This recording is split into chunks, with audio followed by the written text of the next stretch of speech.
오늘은 침묵하지 않으시는 하나님이라는 제목으로 하나님의 말씀 증거하도록 하겠습니다.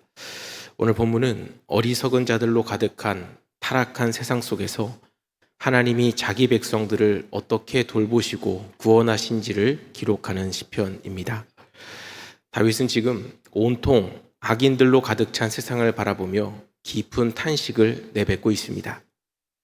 세상에는 스스로 똑똑하다라고 생각하지만 영적인 눈이 가리워진 어리석은 사람들이 참으로 많습니다. 이들은 겉으로는 하나님을 아는 척할지는 몰라도 마음속 깊은 곳에서는 하나님이 없다라며 하나님의 살아계심과 다스리심을 부정하는 자들입니다. 마음속에 하나님이 없다고 믿으니 그들의 삶은 자연스럽게 부패하고 썩어 문드러집니다. 죄를 지으면서도 전혀 부끄러움을 느끼지 못합니다. 언약 백성으로서 마땅히 품어야 할 선한 모습은 온데간데 없고 오히려 힘없고 가난한 하나님의 백성들을 마치 떡 먹듯이 가볍게 짓밟고 착취합니다.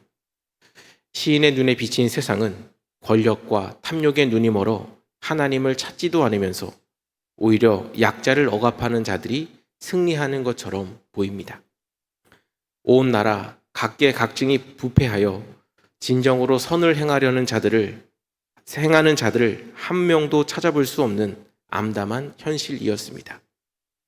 하지만 땅의 현실이 아무리 절망적으로 보여도 참 왕이신 여호와 하나님은 하늘에서 이 모든 것을 굽어 살피고 계십니다.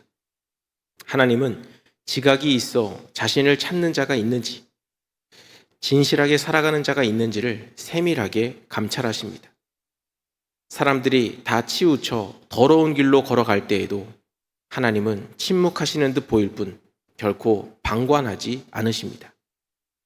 타락한 세상이 하나님의 사람들을 조롱하고 그들의 계획을 부끄럽게 만들려 해도 하나님은 결단코 당신의 백성을 홀로 내버려 두지 않으십니다. 하나님께서 친히 의인들의 세대와 함께 하시며 그들의 든든한 피난처가 되어주시기 때문입니다. 세상은 악인들이 지배하는 것처럼 보이지만 역사의 주관자이신 하나님께서는 당신의 백성을 압제와 포로된 상태에서 반드시 건져내실 것입니다. 겉으로는 악이 세력을 떨치는 듯해도 결국 시온에서 참된 구원을 베푸시는 분은 하나님 한 분뿐임을 성경은 분명히 증언합니다. 아담의 타락 이후로 죄에 깊이 물들어 창조주를 부인하는 세상 속에서도 하나님은 당신의 언약 백성을 단 한 번도 잊으신 적이 없습니다. 결국 이 시편의 애타는 외침은 구속사의 거대한 흐름을 따라 죄와 사망의 권세 아래 짓눌려 있던 우리를 건져내시기 위해 참된 피난처요 구원자로 오실 예수 그리스도로 향합니다. 세상이 아무리 하나님을 지워버리려고 하고 힘의 논리로 약자를 억누르려 해도 주님은 구원의 날을 예비하시며 당신의 백성들에게 참된 기쁨과 회복을 안겨주시는 신실하신 분이심을 오늘 본문은 생생하게 그려내고 있습니다. 오늘 본문에 나타난 하나님은 어리석은 세상 속에서도 굽어 살피시며 당신의 백성들에게 참된 피난처가 되시는 분이십니다. 세상은 종종 하나님이 전혀 계시지 않는 것처럼 굴러가는 듯 보입니다. 힘 있는 자들이 약한 자들을 마치 떡 먹듯 가볍게 삼키고 부패와 탐욕이 가득하여 진정으로 선을 행하는 자들을 찾아보기 힘든 암담한 현실이 펼쳐질 때도 있습니다. 어리석은 자들은 교만 속에서 하나님이 없다고 단정지으며 아무런 두려움 없이 악을 행합니다.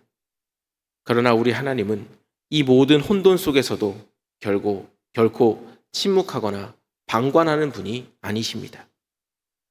하나님은 하늘 보좌에서 인생을 세밀하게 굽어 살피시며 지각이 있어 창조주를 찾는 자가 있는지 정확히 감찰하고 계신다는 겁니다.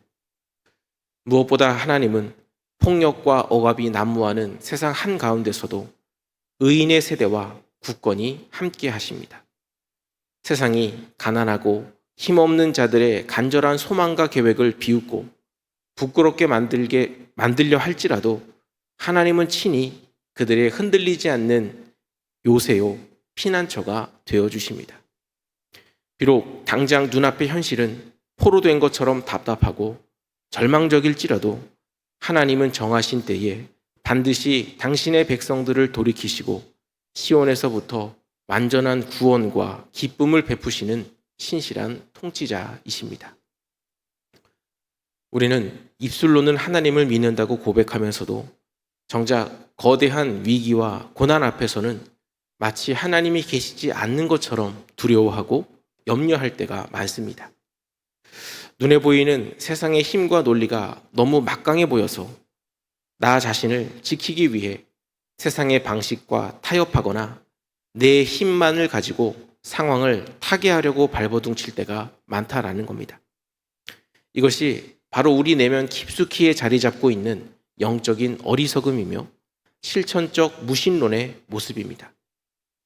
하지만 십자가에서 당신의 생명을 아낌없이 내어주시기까지 우리를 사랑하신 주님께서는 죄악으로 가득한 이 세상 속에서 이미 우리의 영원하고 완전한 피난처가 되어 주셨습니다. 하나님께서 하늘에서 우리의 삶을 한치의 오차도 없이 굽어 살피시며 끝까지 의인의 세대와 함께 하신다라는 이 진리는 우리에게 세상이 줄 수 없는 참된 자유를 허락해 줍니다. 세상이 우리의 연약함을 조롱하고 우리의 계획을 무너뜨리려 할지라도 또 내가 하나님의 말씀에 순종함을 통해 이 세상에서 나만 어리석은 길을 선택하는 것처럼 느껴진다 할지라도 우리는 요동하지 않을 수 있습니다. 십자가의 은혜를 아는 자로서 마땅히 취해야 할 태도는 내 힘으로 나를 증명해내거나 세상과 똑같은 무기를 가지고 맞서 싸우는 것이 아닙니다.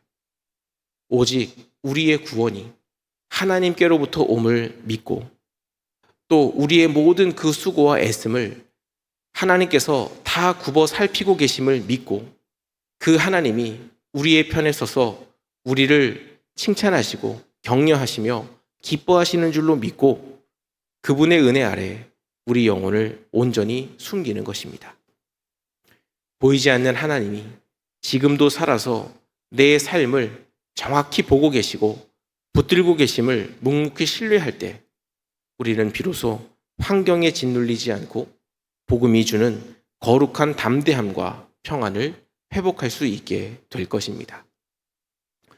오늘 말씀 기억하면서 세상의 헛된 소리와 위협에 흔들리지 않고 우리의 영원한 피난처가 되시는 하나님 한 분만을 굳게 의지하며 흔들림 없는 믿음의 길을 걸어가는 저와 여러분의 삶 되시기를 주님의 이름으로 간절히 축원합니다. 기도하겠습니다.